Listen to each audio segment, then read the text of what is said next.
Hello, my lovelies. Welcome to a very special RHLSTP. This is the one that we were meant to do at the O2. But then the virus came, just the lockdown happened. They were going to do it at the O2 offices. And finally, we're doing it remotely. It's me and James Acaster. Lots and lots of special stuff in this. James is brilliant, and there's fun and surprises all the way through.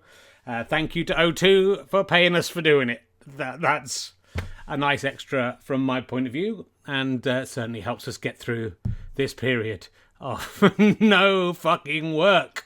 Look, if you're enjoying these podcasts, you can become a monthly badger, get your cool kids memento, membership card, badges. Look at those two beautiful badges. Loads of extras. We're dumping lots of stuff in the extra videos, including backstage interviews, which we've started doing again with the remote ones. I think there's an extra bit of James Acaster, actually. I must remind Chris about that. Chris, remember about the extra bit of James Acaster. And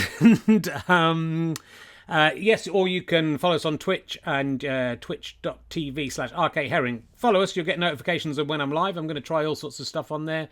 And also you can subscribe if you're with Amazon Prime. You know the deal. You can subscribe and give us some money at no cost to yourself. You can go to gofasterstripe.com. You can buy brilliant things like these signed copies of How Not to Grow Up with a lovely cock drawn in them. Can you see the cock? There we go. Look at that. That's beautiful. That's drawn by me. That's a Herring original. That'll be worth millions of pounds one day. You can buy emergency questions books, 3 for £20 if you want to buy all the existing emergency questions books, or £10 each. And you can buy my downloads. You can buy Top Trump cards. Look, it's all crazy. So there's lots of ways to help us out. Most of this money gets ploughed back into making more podcasts and keeping us running during this difficult time. There's more snooker going on Twitch in the evening times. I'm thinking of trying to do some kind of comedy show. Because the snooker series and the stone clearing series, it's time for a comedy show on Twitch. We'll see how that goes. Stay tuned and you'll find out. Let's sit back, relax, and enjoy RHLSTP with James Acaster.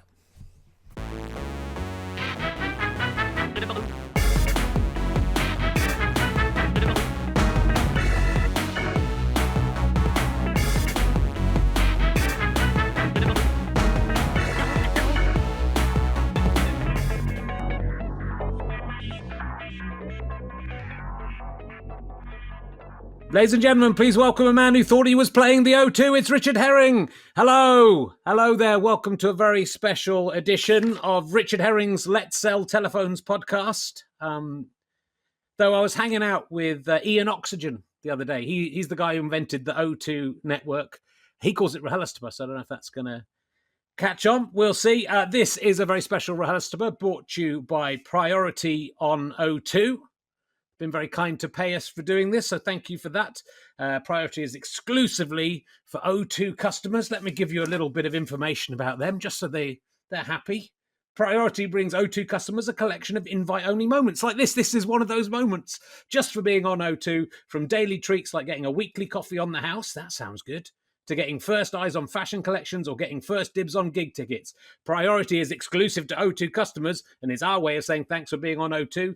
To get Priority, download the app from the relevant app store or text Priority to 2020. You've got to be able to spell Priority to do that, and I'm not going to help you. It's quite a hard word to spell. So this is a very exciting gig for me. We were meant to do it back in March, I think, initially. I was told I was playing the O2. I was very excited, and then it wasn't the big O2. But then I found out it wasn't even the little O2. It was the bar that serves the little O2, which was slightly disappointed, but I thought it's still playing the O2. I'm very excited. Then lockdown, actually just everything was being cancelled. So then we had the idea of doing it at the O2 office, which was not as exciting as playing the O2, but still I'd meet some of the staff who worked for O2, would be exciting. And then the day before I was meant to drive into London to meet my guest, the lockdown was brought into force. So it was going from the O2 to now, a couple of months later, into my house and into my guest's house. It's very exciting. So it still counts. I'm still saying I've played the O2 in a way. It's very nice of them to have me. I'll give you not much has been going on because I'm in lockdown, but I've been looking after my kids quite a lot instead of working. It's difficult looking after your own kids. No one warned me that this would happen.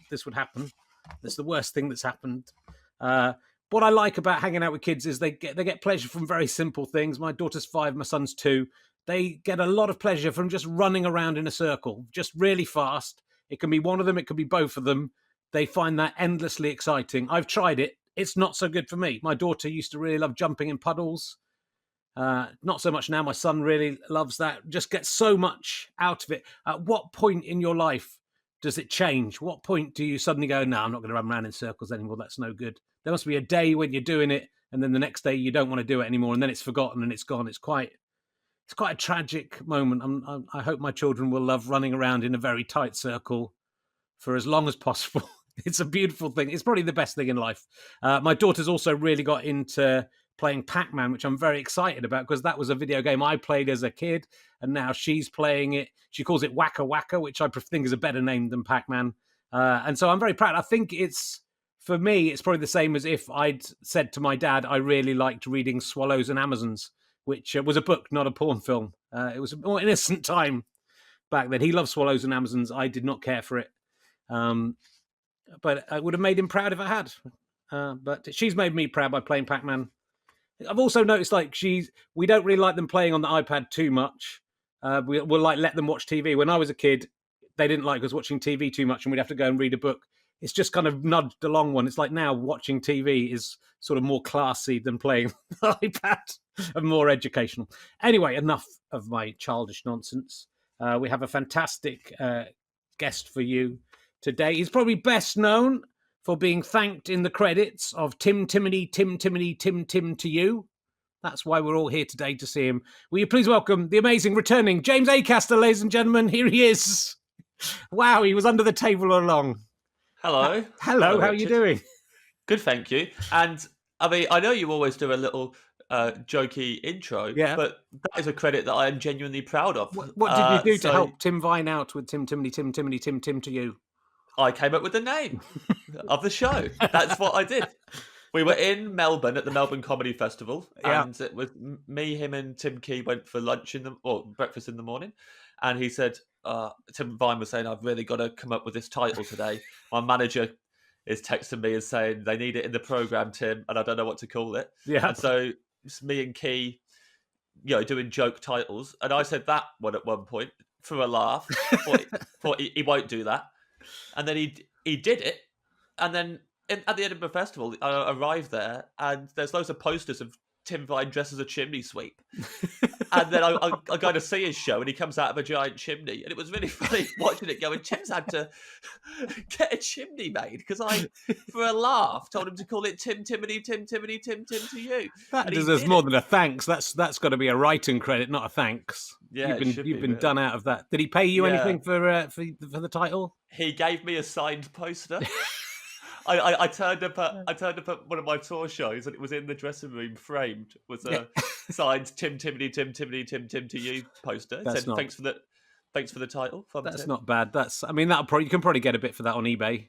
Yeah, especially in these times with lockdown and steadily with less and less options of how we're going to make money. Yeah, that poster could really help me out. The poster, we've mentioned it before, the genius poster that Tim Vine did was the one that when he took that massive billboard down in Cowgate in Edinburgh saying Tim Vine is not appearing at this year's Edinburgh Festival. It was the best thing that's ever happened to the Edinburgh Fringe. I think it is because I wasn't there that year. I think it was before I ever went. And everybody knows that story. Everyone's told each other. People who weren't there have told other people who weren't there about this great thing that Tim Vine did. It's amazing. But it was great because I'd pass it like probably every single day. It made me laugh every single day. And in Edinburgh, when you get depressed at some point, just having one definite. It was the way, it's hard to describe because a lot of it was his face, but it's a great idea anyway. But just to have a definite laugh every single day was a good thing for the Fringe. The way I understand it is that didn't it like slowly reveal itself? So it was like at the top of a hill or something. So that as you came up the hill, you would see his face. Then you would see the words Tim Vine. Yeah. And then it would be, it's not appearing at Edinburgh Festival. So I guess that could have happened. That's what someone said to me. But it was at the bottom of a hill, so it might have worked in reverse.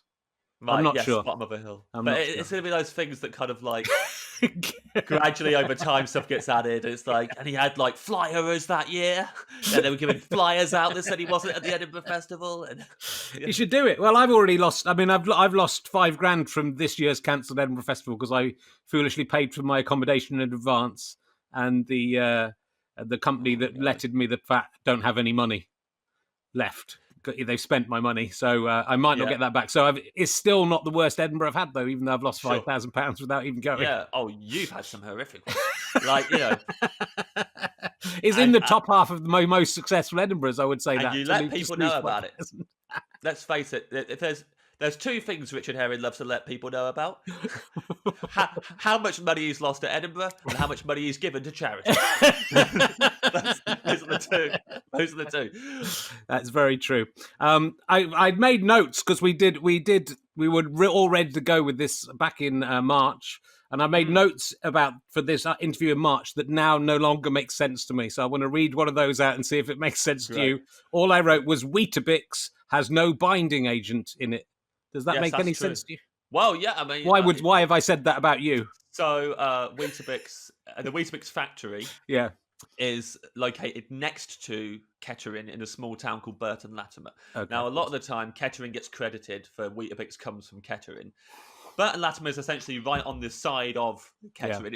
Yeah. It's like an extended universe, but it's not Kettering. So, but we still take a lot of pride in Weetabix, and it is still the cereal of Kettering still. Yeah. A lot of people in Kettering work at the Weetabix factory. And yes, you're right. There is no binding agent. I went to the factory once for a tour. I got shown around. And one of the things I was most impressed by and surprised by was the fact that there's no binding agent. It's just compacted so much that it forms the Bix. And that's just the way. And also, like, there's different stages of it where it's like more pliable as it goes along until it gets to that solid Bix. Sure. But yeah, no. The ironic thing about that is Weetabix is an amazing binding agent in itself. If you get Weetabix wet and then let it dry, it's almost impossible to get that off whatever you've put. You could use that to glue stuff to the wall. Yeah. So in a way, it's like someone saying, "Fun fact: there's no binding agent in glue." Good. Well, I'm glad I've got to the bottom of why we I discovered something else about Weetabix recently during lockdown. I discovered this because I accidentally bought some Tesco own brand Weetabix. Oh no! Rather than original OG Weetabix. Yeah. And a member of my family, let's say, works at the Weetabix factory. Sure. And I said to him, "I'm really sorry, man. I bought some home brand stuff and didn't buy your proper one." Yeah. And he was like, "Oh, we make that as well." So Weetabix factory makes all the Weetabix, even the own brand stuff that other people can. They make it all, but it is a different recipe. They do a different recipe for the own brand stuff, and it's not as healthy. So the own brand stuff is worse for you. And they make it deliberately not as healthy for you, so just to punish you for getting it cheaper. Yeah. Have you eaten Weetabix while we're talking about that? No, I'm not. I'm just enjoying a little pudding I've got here. What pudding have you got? It's do you not recognise that, James? Oh no. Do you know what this is? This is actually really delicious. Is that your off-menu dessert? That is Bella's pudding. I was on off-menu. It is much better today. I made it yesterday. I found Gail Venckner got in touch with me. So many people. I was on off-menu with what has been heralded as the best and worst episode of off-menu ever. Absolutely. Divided the world. Not even a joke. That is the reaction. For my dessert, I chose a thing called Bella's pudding, which my grandma made, which we'd lost the recipe for. I couldn't really describe it. I discovered it's a hot dessert. I didn't remember that. Right. I'm eating it cold at the moment. Yeah. This is, if you want to see the whole thing, it's gone a bit congealed because I made it yesterday. That's what it looks like, right? So it's that. Brilliant. It's a sort of caramel-based thing on the bottom and meringue on the top, as I explained. Excellent. It's absolutely. Yesterday I ate some and I thought, oh god, this is actually inedible. Today, it's it. It's definitely it. I wasn't sure it was the same thing. Gail Venckner from. I was hoping just to keep eating that all the way through, and then you shouldn't have done it while we're talking about Weetabix. I know that was the problem, but it's all right. That's Gail Venckner sent me this recipe that her grandma made for butterscotch pudding. This is definitely it, 100% it. This is great. And I thought it was going to be a horrible thing to eat, but it's full of sugar. I made it myself. I've never made anything like this. I made it for you, James, but I can't. Maybe I'll put some in an envelope and send it to you. At this stage, I wouldn't not eat it. I can put it in a little Tupperware, and then I can send some to. Is Ed able to eat things that are basically just made completely of sugar? He just has to eat it at a certain time, right? He's just got to allow for. He's got to calculate the insulin, do all that stuff. Because there's so much sugar in this. Yeah, but it's astonishing. It's astonishing. This is absolutely it. So horrible meringue on the top. Yeah. I've put a little video up in the members section of my badges, which shows me cooking it. Yeah. It's a lot of sugar. You put sugar. I'll tell you what you do. If anyone wants to make it at home, you need 4 ounces of dark brown sugar, 2 separated eggs, 2 tablespoons of plain flour, 2 cups of milk, 2 tablespoons of butter, and then caster sugar. You mix the flour and the brown sugar in a saucepan. You add the egg yolks, beaten, and the milk gradually, and you just stir it in. You bring to the boil, and then it doesn't look like it's going to go thick, then it goes thick. Then you put it in you add the butter, then you put in a buttered pie dish, like that kind of dish. I guess it would work in another kind of pie dish. Then you beat the egg whites and make meringue. Add the caster sugar. Put it in the oven for 15 minutes, 170 degrees. Bang. Leave it to the next day because is it. I'm so happy. And then it's the memory. My daughter ate it and thought it was horrible. My son ate it and really liked it. And now I have to say, I was going to tell you it was disgusting. It's like something from the war. Look at it. Yes. Yeah. I mean, that doesn't look good. Yeah. Yeah. It's very. Yeah. It's good, man. War brown. It's really good. So thank you for helping me discover that. Thank you so much for coming on the episode. Literally, the reaction to that episode was so brilliant. And I wouldn't normally tell guests this, but I'm only telling you because I think out of all the guests we've ever had, you're the one who will absolutely love this kind of reaction the most. Because at the start of it, I think I made some joke about, our guest today has won a competition to be on the episode or something like that. And then you deliberately throughout the episode were choosing things that weren't real and that were like imaginary and things. And one of my girlfriends, I think it's my girlfriend's mum or one of her friends, was just like, I really felt for Ed and James this week. They had this guy and he'd won a competition or something. And then he just didn't understand the format, and he was like making food up and guessing it. And they were being so patient with him, but he really didn't seem to have a handle on what he was doing. And it was like, he will be so delighted. I am delighted by that. Falling for it that much. I loved it. I had a great time. Well, Ed was very cross, and that was really all I wanted to make happen.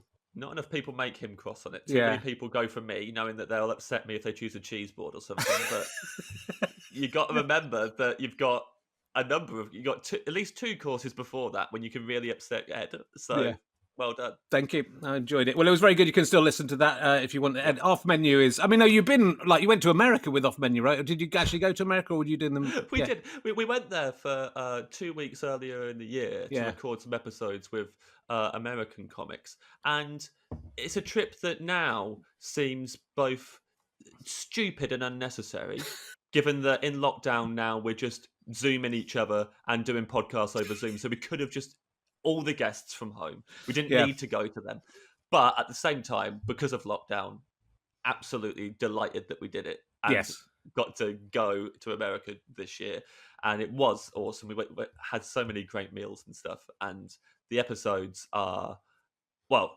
I really love the episodes, but again, you really find out who of our listenership just across the board hates Americans. When you put them out and they're like, no more American ones! I hate them Americans! And they just don't get when like people are being rude to us for a joke. Americans are so rude! Why are they being nice to you? I'm on an absolute sugar high at the moment. I've had 3 tiny little bits of that, and I'm absolutely off my nuts. I'm going to crash in about 10 minutes. I'm going to crash. I mean, you must be used to this with Ed. It's going to be. I'm going to be depressed, but at the moment, I feel like I've had all the drugs in the world.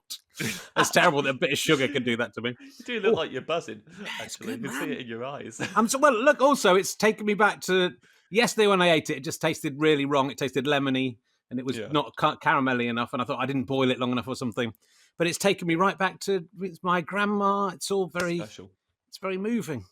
That's very special being able to be transported It's like like that. There's it's probably like a few Proust. things that. This is my Madeleine Yeah. biscuits. Yeah. It's La Recherche du Temps Perdu. I haven't read any Proust, but I know it because of the Yeah. Monty Python sketch. You can rename it Proust's Pudding, and your children will call it that. And then they will try and remember it on the podcast and try and remember who this Proust fellow was. We assume that we knew him. He was probably a friend of the family. And talking of America as well, is it true? I really, really loved that pilot you did of We the Jury that you did in the UK. Ah, thanks, man. But I read that it was in negotiations to go to America. At least, is it happening in America, or is it just one of those things that's? It's been a bit of a weird ongoing thing. So like, yeah, over here we made the pilot and it didn't go anywhere. Like, I was very delighted to get to make a pilot, but it didn't go anywhere.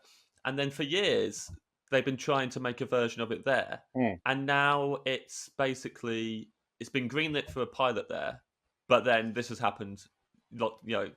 Corona's happened, so Yes, it's been put on hold. But yeah, last I checked, they were going to film a pilot of it. cool. What's crazy about it is that I obviously wrote the pilot here, and over there they've just kind of all they've done is gone, well, we'll keep it a jury, and that's it. And I'm like, you didn't need to pay me for that. Why have you got me in on this? You could have made a jury sitcom, and I don't think I would have had any claim to that idea. But so they've gone, oh yeah, you're the executive producer. Okay, I own juries apparently. I own that idea of juries on television. Yeah, I had that with when I did Talking Cock, which was a stand-up show initially, and then it kind of loads of European countries said, wanted to put it on, and some of them did it fairly. I always saw them in a foreign language, which most of them I don't speak. Some of them seemed fairly like the same as my show. I sent them the slideshow to use if they want, and some of them absolutely maybe used one joke from the entire show, and you kind of go, and then. They had to sit in the front row and watch one of them, which was really with the director came with me as well from the UK, and we couldn't understand what was going on. But they put in loads of just songs where they changed the words to be about penises, which was not in the original. And one of them was a version of "Send in the Clowns," which was all very serious. It was a very serious song, and everyone was very serious. And me and my director just got the absolute worst giggles ever at this idea of someone doing this in the middle of this thing, doing a song about sending the clouds, which we couldn't understand why or what it was about. And the woman next to me, lyrics to that one. The woman next to me kept on doing looking at me like this, and we were just like absolutely. And then we were on the front row as well, so the guy could see us. And so it's that pain you get from school, when you're not meant to be laughing. Yeah. And then it turned out it was a song about date rape. We were sitting there. Which was not in the spirit of what Talking Cock was about, which was about celebrating men and looking at the better side of men rather than the worst side of men.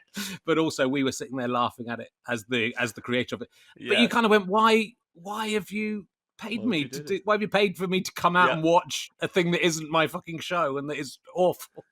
Yeah. But yeah, that's good. Well, I hope. Well, it's a shame they've changed it because it was a good. You should have been in it.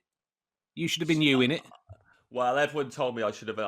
That was my choice, though. Was it? Everyone was like, you should be the main character. I was like, but I can't act. Yeah. I love the cast in that, and I wouldn't change anything about it. But I would have loved to have got the chance to do more episodes. I had a lot of ideas for it, and I don't have many ideas for it. So I'm not one of those people who's like, I want to do a sitcom. Yeah.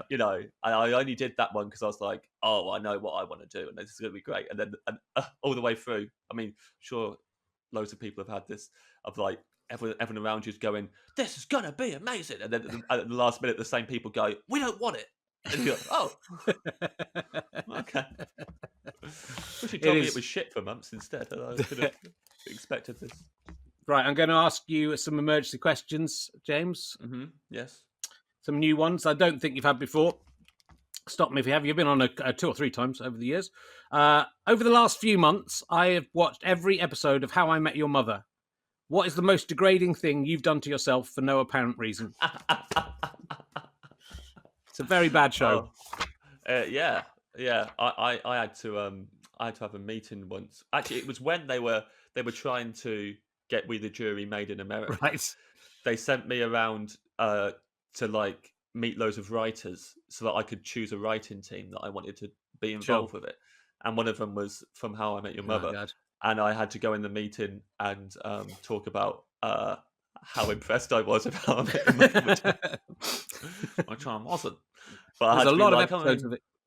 yeah, a lot of episodes, and also from what I understand, the payoff at the end is absolutely ridiculous. It's Well, absolutely they mess it up really because I was thinking about because the girl who is the mother is turning up in quite a lot of stuff now. I think she's just done a okay. film with Andy Samberg. She's really good, the girl who's the mother. But they obviously decided right at the beginning that everyone would want the two guys to get together who'd failed to get together.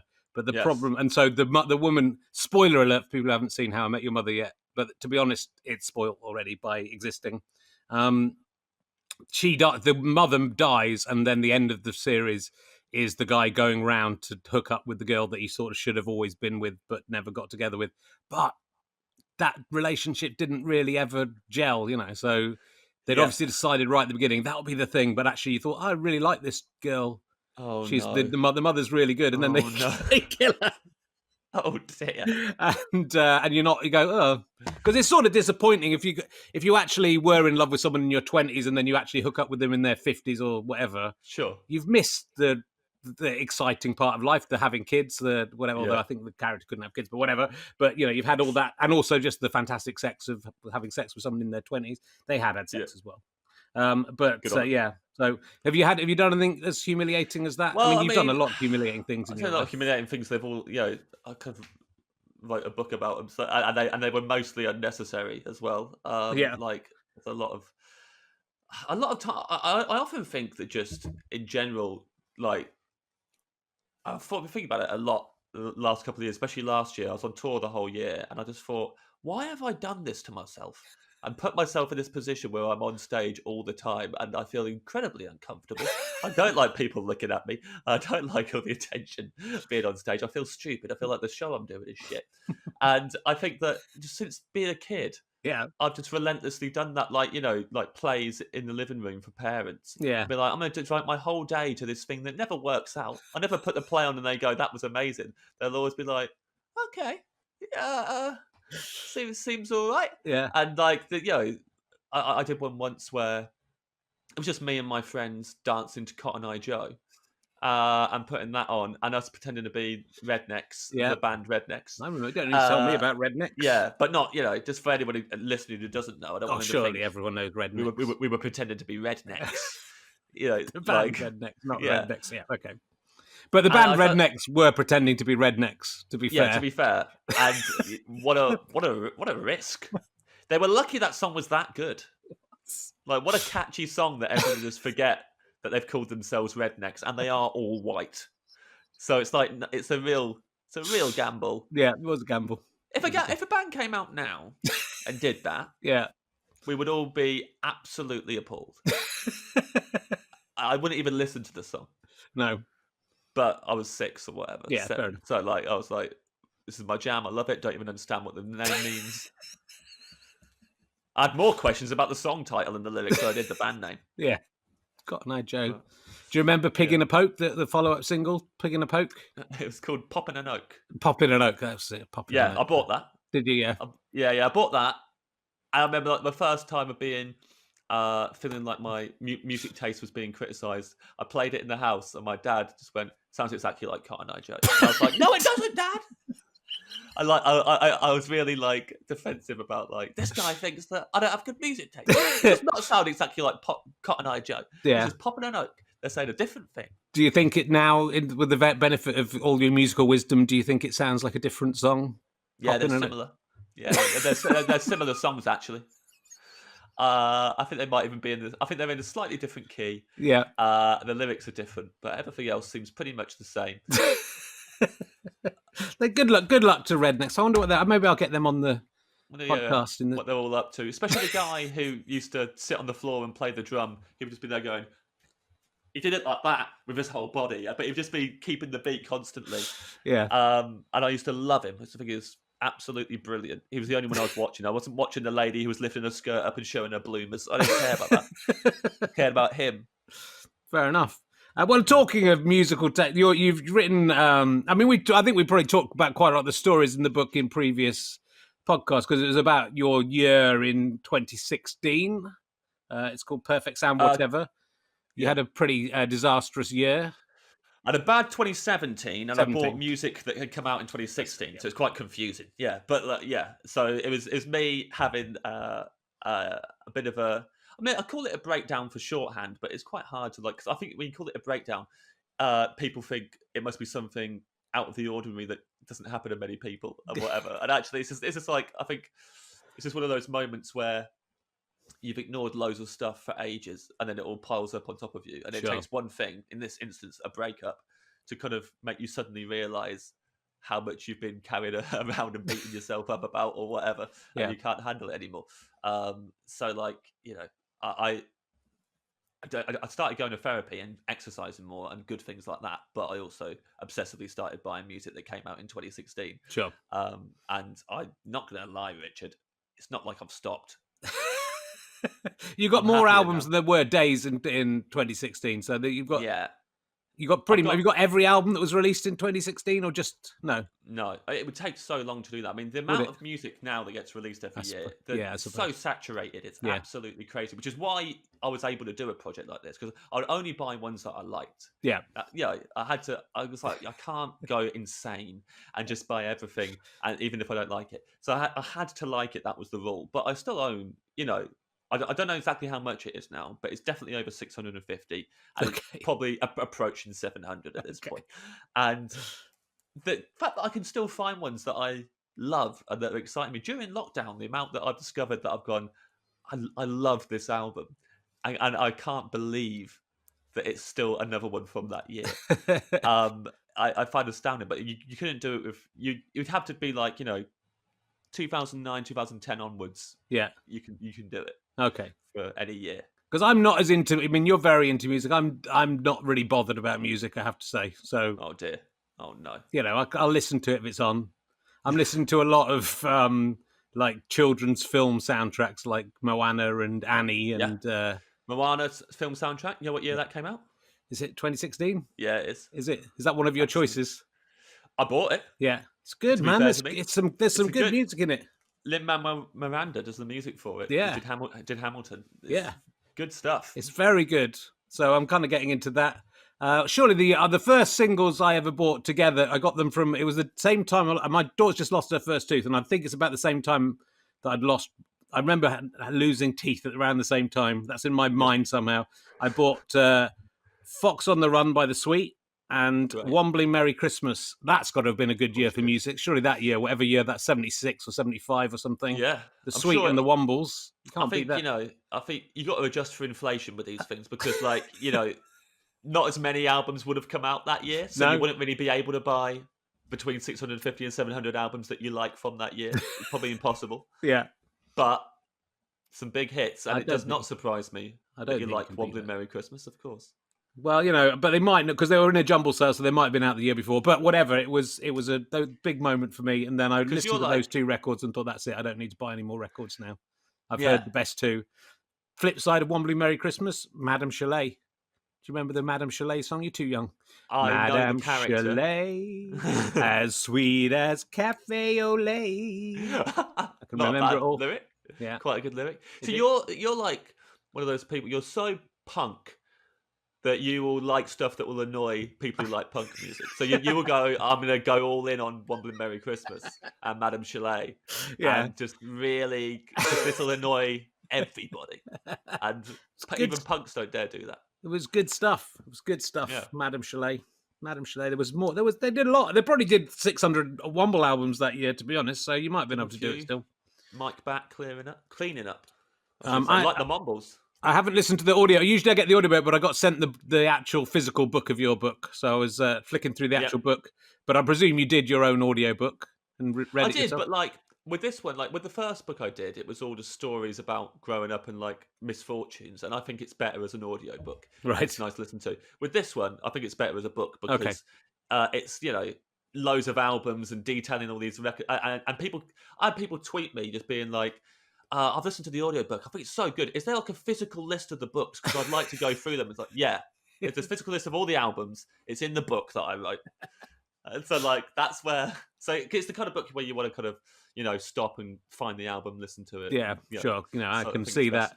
I have an emergency question about audiobooks, which is if you could have any audio, if you know, like audiobooks are quite a new thing. So there's a lot of authors in the past who never got to record their own audiobooks. Which author would you like to hear read their own audiobook who is no longer able to do so? Brilliant. Well, I'll not say the Bible because because I think that would be, no matter what anyone's answer is, if you then offered them the Bible as an audiobook by the people who wrote it, they would go, actually, yes, I would like to hear that instead. Well, because arguably God wrote it. Arguably. So yeah, you could. I mean, it'd be bad if he has to retake. He should know off by heart if he's reading it. And God in the booth trying to. It's an irritating thing having to read your own book. I mean, he'd see all the mistakes he'd made. That's what I worry about. I'm writing a book and I think I'm going to read this and go, why did I do that? Why did I do this? The God is going to go, why did I contradict myself so much in this book? Oh no, that sounds homophobic. Can we go again? I've worded this wrong and it sounds bad. I don't want people to get the wrong idea. That's my main tip for anyone writing a book is every time you do a proofread, read it out loud. Yeah. Because every time, when I did my first audiobook, as I was doing it out loud, I went, oh, I've written a bad book. And you go, I don't like this anymore. So they should definitely do the audiobook before they print it. They should give you the proof copy and then you go, can I change it? But it would take you another month to go back and change everything, I guess. I went to the printers for this latest book to go have that experience. And they take you around the big guided tour of the printing factory. It's really amazing, actually, and you feel really proud. You go, oh yeah, actually, I've written a book. This is cool. And then they start, you get to see it at every stage, them putting it together, and it's really. It's like a proper Back to the Future Wallace and Gromit machine. It's like the way it all works. And then the first one comes hot off and they hand it to you and they go, there you go, there's your book. And I opened it and went, that's wrong. That's what always happens. I said that's the last bit that I sent a correction on and they've not made it, so that doesn't make sense. How many of these are you printing off? And they literally went, oh, don't know, a few hundred of them now. I was like, well, it's all wrong. So they had to phone the publishers and went, yeah, we're going to pulp these. Oh, wow. And we're going to do some more. And I nearly went full Alan Partridge and went to the pulping plant to watch that, but I can't. I wish I had now. Did you keep the copy that was the wrong copy? Because that's you got to think about. That's going to be worth a lot of money. I did one wrong copy, and everyone said that to me afterwards. Said you should have kept that. But what I didn't want to do, because I remember at the time they said, if this is our mistake at the printing factory, we will pulp them and do it again. If it's not, we're putting them out anyway. Right. And I remember being like, if I take this book home with me, they'll think, oh, he's fine with it. So I kind of made the point of leaving it there. So they were like, he does not like the book. Because I didn't want to take it home and go, well, James seems to love it. He took it home. He reckons it'll be worth a lot one day. So yeah, I kind of didn't do it, but I regret in a way. I reckon if they messed the cover up or something, if it was like a stupid, I would have kept it. You can just look at that and go, that's it. But instead I'd have to open it and go, look, see, it says they're from Uganda, but they're not, that band. They're not from Uganda. They used to put little erratums in books. That's when if there was a mistake, you just get a piece of paper in the book saying, on page 457, this should say this instead of this. But that's what they would have had to do, I guess, otherwise. I had visions of that in my head going, oh, no, this is going to be awful. Because it's already a very niche book that I was aware was going to be like, this is all about how these albums from 2016 that are really obscure. It's like, I can't make a single mistake here because there's already going to be enough people who are going to read it and go, this isn't funny. I don't care about these bands. So I was like, oh, if there's one mistake, I'm dead. So it was a magical day that quickly went. Also, at the start of it, they went, oh, loads of Michael Palin, he comes here. Every single one of his books, he comes to watch it be printed. And then at the end, it's like, well, I understand why now. That's why. Because otherwise, this would have just been released if I wasn't here. Yeah. Palin comes and goes, yeah, okay, there you go. And he goes home. Oh man! Once you've written a book, I'm writing a short book, and it's so hard work. Mm-hmm. Once it's over, I just want to, I never want to look at it again. I have to say. Yeah, I look at it as many times as I need to until I know it's done. Yeah. I've done it, and then it would be mad if I ever sat down to read it. Yeah. Although this book I read this book a lot. We might look at that one later. Yeah. Don't blame you. let's talk about. I don't know if I've really talked to you about your quiz show appearances. You've been on quite a lot of quiz shows. I'm very obsessed with quiz shows. You've been on Quiz. Blockbuster. You've been Oh, yes. Blockbusters and things like that. TV quiz shows. Blockbusters, House of Games. I mean, Taskmaster. I think Yeah. still counts. Have you Yes. done? You've done Pointless, right? Yeah. Yeah. How did you these get? well, 3 out of those 4 I absolutely loved. Yeah. So like, yeah, Pointless. Me and Joel Dommett went out in the second round. Okay. But I loved it so much. It was such a great day because it was like, for one, it was like, comedian special. So it was Alex Horne, Izzy Sooty, Marlon Davis, Ava Vidal, Tom Allen, and Ellie Taylor. And so it's everyone. I like everyone who's on it. Sure. I already know Richard Osman and like him. Haven't met Armstrong before, but then that's fun because you know who he is. So you get to show off to him and maybe wind him up.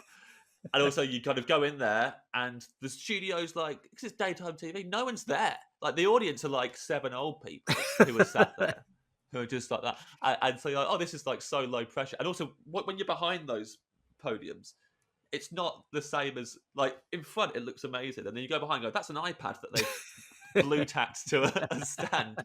So you don't feel like you're on Pointless. You feel like you and your mate Joel are having a laugh. And then first round, we were in the lead by the end of the first round. Great. And we had nailed it. Me and Joel, on our questions, had got the lowest scorers that were available on the board. Yeah. Very pleased with that. It was, is it synonyms when it's like, other, the meanings of the same word? Yeah. So, like, they've done it for TV shows. Yeah. And one of them it just said Jackson 5. And I got that it was Band of Brothers. And I was so pleased with myself. That is good. And at that point, I was like, we are going to win this, and we're going to be the best people who've ever been on Pointless. I can't wait. The next round was recipes, and it was like recipes by famous chefs, and you just had to name any ingredient which might be in any of those recipes. You didn't even have to be specific about which recipe. Yeah. And it was all pasta recipes. And I think Joel went for capers, and I like almost applauded him. I was like, that's you legend. That's definitely going to be in one of them.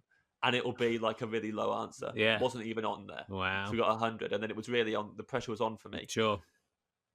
And in a moment of madness and maybe arguably genius, I remembered that sometimes people put dark chocolate into spaghetti bolognese to plump up the beef. And at that point, if we didn't get a really low one, we weren't going through. So I had to take the risk. And also I had to remind myself that when I'm watching these shows at home, all I want them to do is take the risk. Yeah. Like, I don't want them to play it safe. Although, to be fair, I was playing for a charity, and that charity then got fuck all. So, like, that was really bad. But I said chocolate, wasn't on the board. I was pacing around anxiously and broke I leant on the iPad and it came off of the stand as I was doing it. So it was a nice. Also, at one point, everybody sat down. Which has never happened on Pointless I've seen before. that clip. And that was a special moment that I enjoyed a lot. Yeah. So, yeah, those shows are great. You can go back. I've been on it 4 times on Pointless. Have you? Well, yeah, I you hope can go I'll back. Get on it again. Go back. It was the best episode ever. Yeah. They said. And which one didn't you like then? It must be Blockbusters you didn't like. Absolutely loved Blockbuster. You loved Blockbusters. So you didn't like House of Games. You didn't like Taskmaster. Loved Taskmaster. So you didn't like House of Games? No. Why didn't you like House of Games? I've already spoke about this, so it's fine. Oh, so first of all, though, everybody who works on House of Games is lovely. It's amazing. The team is brilliant. Richard's brilliant. My problem was, so I was a bit like you. So I was just winning every game. Yeah. So I won the first 3 of them. Yeah. And not by a little. But the thing is that it doesn't make, because House of Games is a stupid, it's silly games. Yeah. That are kind of geared towards comedians' mind, because they're silly, daft puzzles. They're not even like proper difficult puzzles. It's like puzzles with a sense of humor to them. So if you're a comic, you're kind of going to be thinking in that way when you're writing jokes. Yeah. And so it doesn't mean that you're cleverer than everyone on the panel. It means that, you've played into my hands and I can do this. Yeah. But then everyone else, when they're not doing well at a game, rarely sees it like that. And I was on with Anne Diamond. Oh, yeah. A guy from Top Gear called Rory. Apologies for not remembering your full name, mate. I should remember it. Rory Reid, I think. And also Samantha Womack, who used to be Samantha Janus. Oh yes, yeah. And we all got there in the morning. Everyone's getting on because you film all 5 episodes in a day, and go in, do the first one, and we come off of it, and I kind of want to, a few of them are like, it seemed fair. Those questions a bit silly. It's a silly show. And they go on the second one, and I won again, and they were a bit like looking at me. They're like, "Oh, you won again, did you?" I was like, "Yeah, good fun, innit?"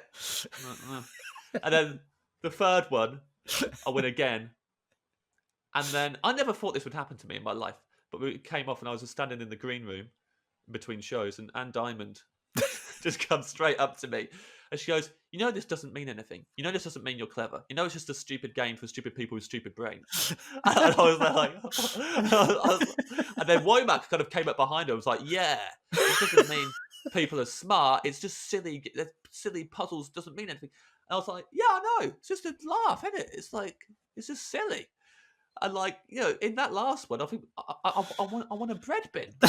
Like it's a silly. It is silly.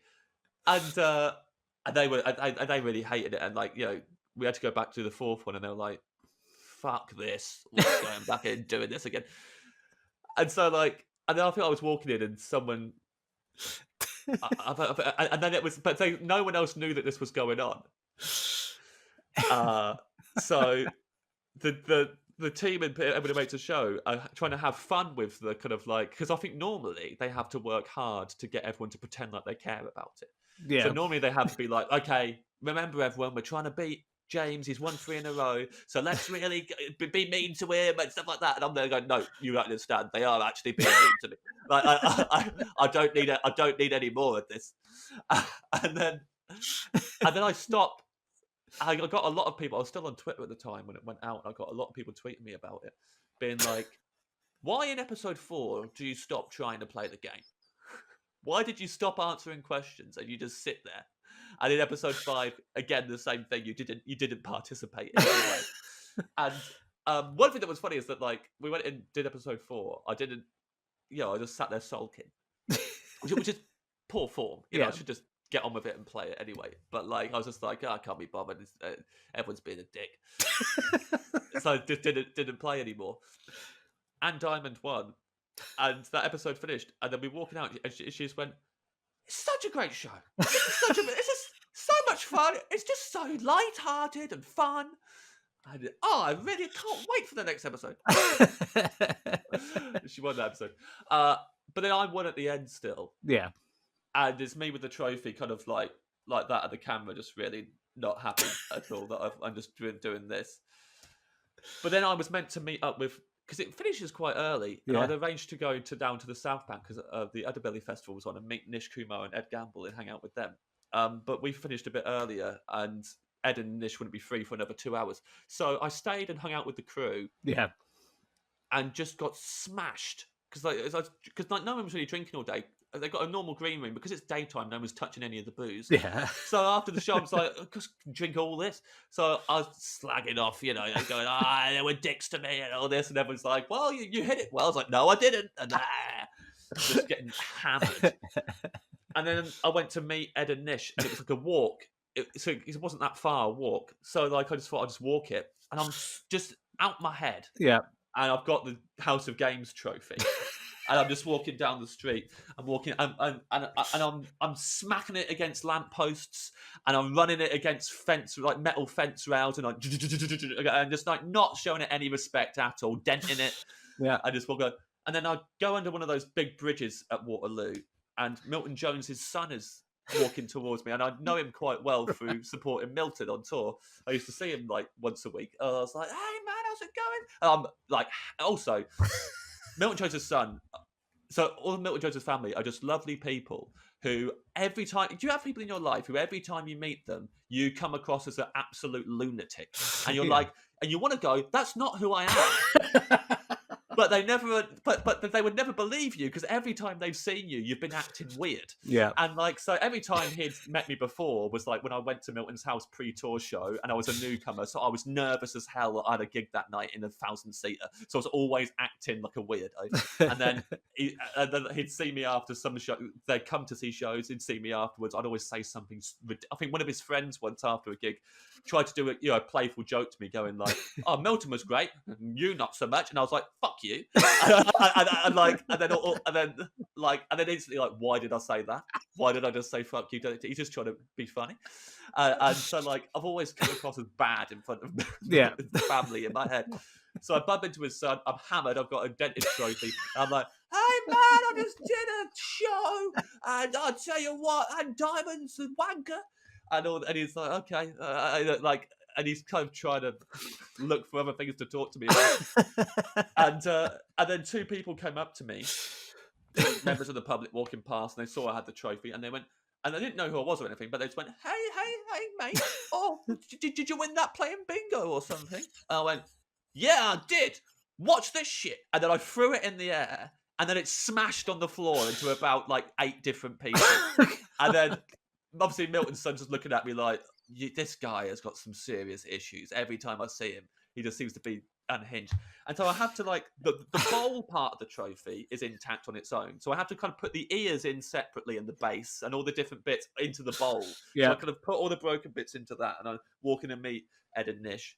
And I'll see them, and they're delighted that I've smashed the trophy already and that it's decimated. And then on the way home, I gave it to a busker. And I just put it in his basket and carried on walking and left him with this Thames trophy.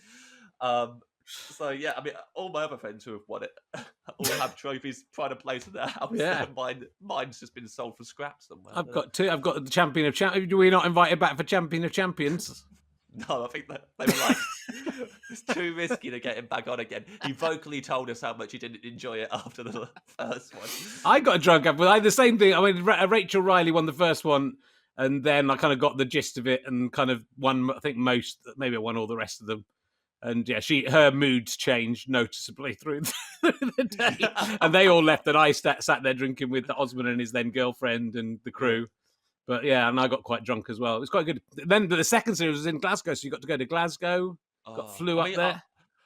I would love to do it again with people because, like, I enjoyed the games loads. Yeah, I mean, I thought, oh man, if I was on with people who liked me, this would be so great. It's one of the most fun shows I've ever done.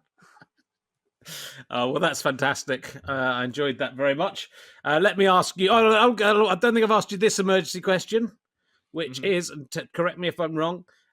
If all the museums and art galleries in the world got together and said, we're going to give James Acaster one thing, you can take one item, painting, sculpture, artifact, and it's his, which one thing would you like to own from all the museums and art galleries in the world? That is a very good question. Thank you. Well, I think so. I'm just going to have a bit more Bella's pudding while you think about it. Of course you are. Because I'm just coming down off the first hit. Yeah. Oh, man, this is it. It's absolutely it, 100%. Oh. This is my genuine answer. Okay. And it's going to sound... And it's a stupid answer in a way, but I there's nothing else I'd want...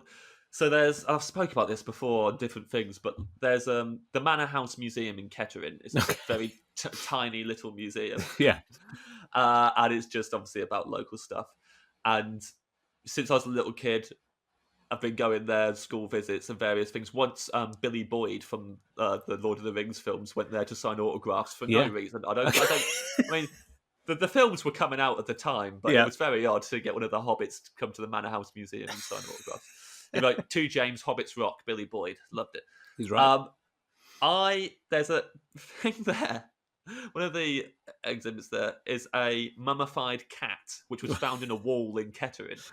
And it's gross. It looks horrible. Yeah. Like, it's just completely...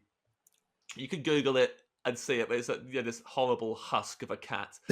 And everyone who goes to the museum, it's freaks out when they see it. So it's become a really big part of my life.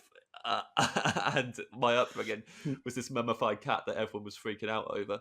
And I think I would love to have that in my... Like, if I didn't have anything displayed in my flat, Yeah. I think that I've got more of a connection with that than I have to fair. like the Mona Lisa. But or if you anything, took you the know. Mona Lisa, you could probably afford to buy the mummified cat Yeah. and have a few billion pounds left over. So Good point. And it you would be could go quite to funny. the Kettering Museum and go, Yeah. "Can I? How much for the cat?"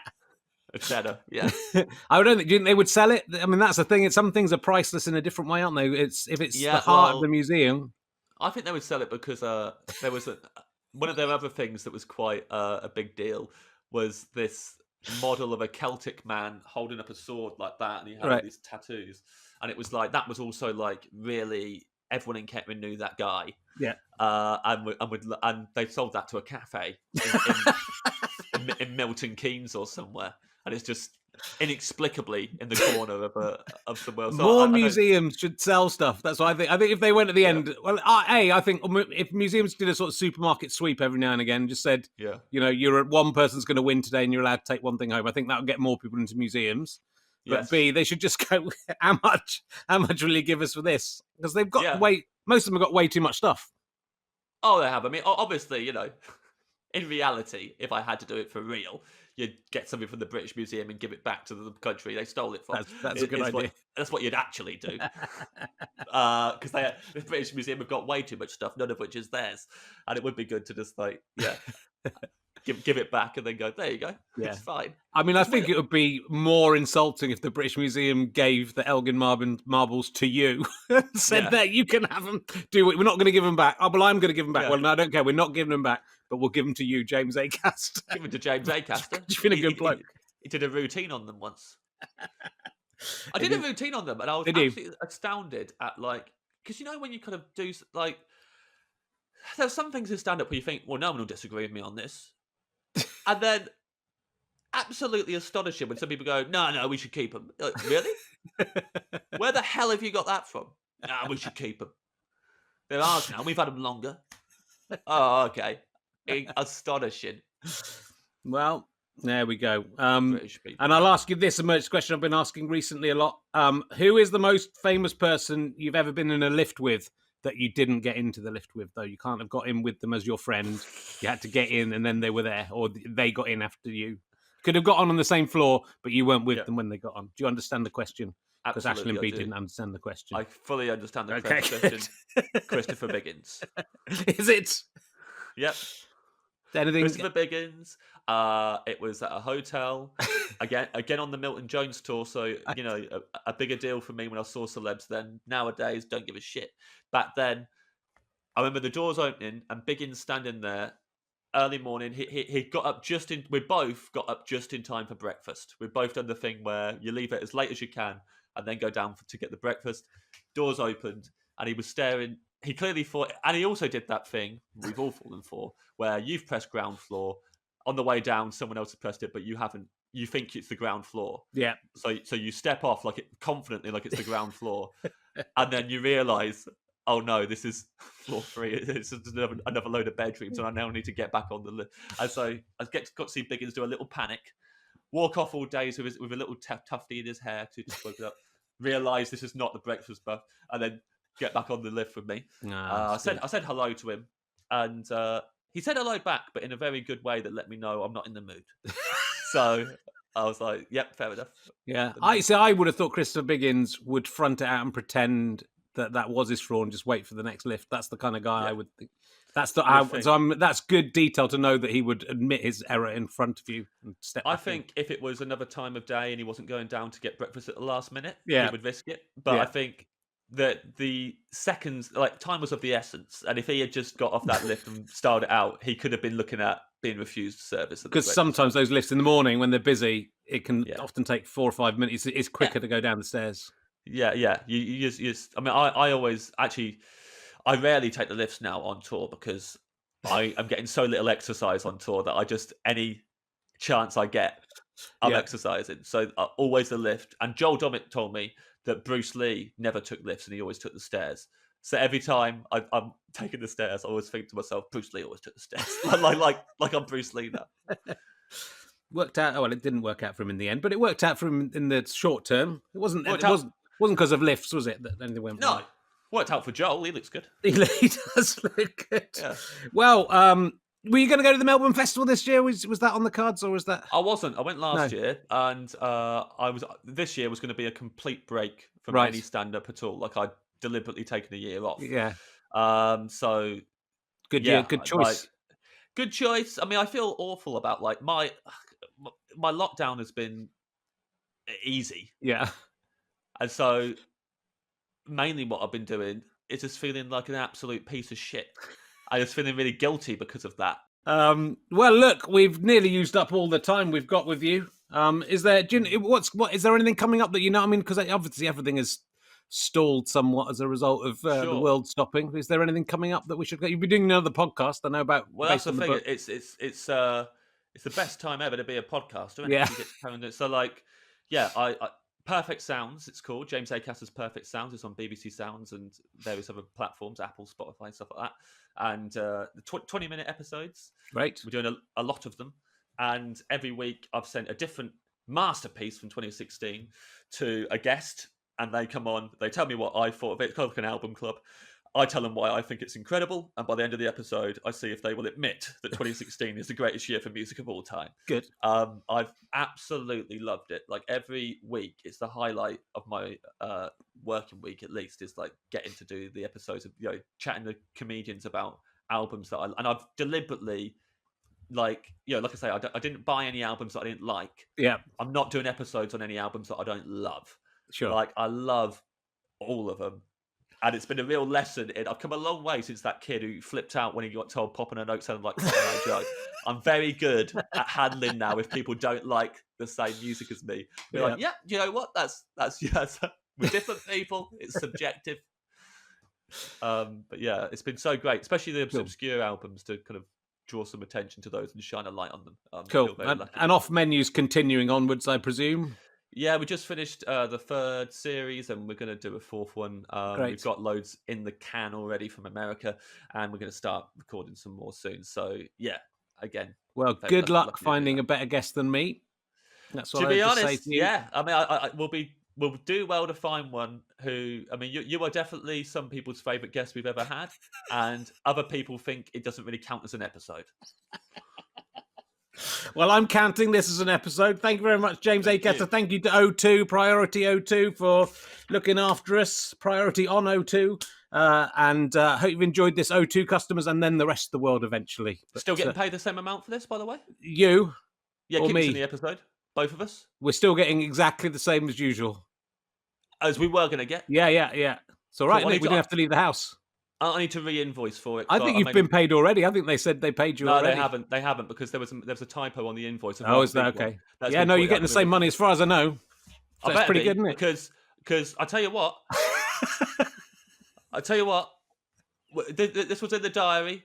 Gonna do it. Then the whole comedians fund thing happened.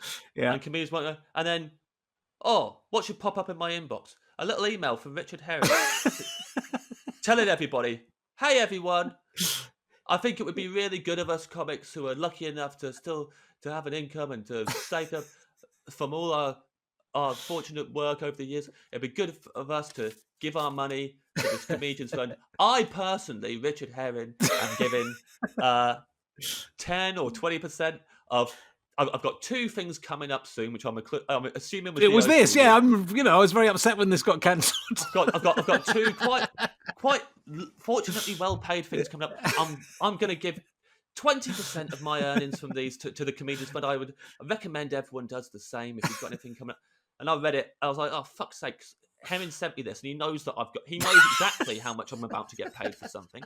So now I've got to do this now. I've got to go in, and I was like, well, I'll definitely donate to it. I'll look into them. And then this Chortle article came out. I was like, people have donated to it. Richard Herring donated £10,000. And I was like, he fucking didn't go anonymous. What is this? He always has to have credit for it. He always has to make it about himself. Bad enough he's hijacked International Women's Day, and now he's doing this. I was like, oh God. So I went on. I didn't donate as much as you, but I don't. Yeah. But I assume I wasn't getting paid the same amount as you for those gigs. To be fair, you were putting in a lot more work. But I begrudgingly gave more than I wanted to, and then when it looked like this wasn't going to happen. I was like, what the fuck? I just gave a percentage of what I was going to get from the O2 gig, and now that's not even happening anymore. And then when it was like over Zoom, I was like, there's no way they're going to pay us the same amount over Zoom. They're going to pay us the same. So it's all right. And it's the same for me. And I only did it non-anonymously because I knew that would make everyone else have to do it. That's why I did it. And it worked. Well, if I'd been anonymous, no one would have done it. And I knew I could shame you all into giving money. It raised 100 grand, that charity, so that was very good and helped. Yes, absolutely. Helped a lot of comedians through 3 or 4 months. 100 grand, a big percentage of that was you. 10 grand was Richard Herring. I've never admired someone and been so disgusted by them at the same time so much. Well, thank you very much for doing it. I'm glad we're getting paid. That's taken a lot of weight off my worries as well. And I'll see you again very soon. Thank you very much, ladies and gentlemen. James Acaster! Thank you. Thank you very much. Goodbye. Bye.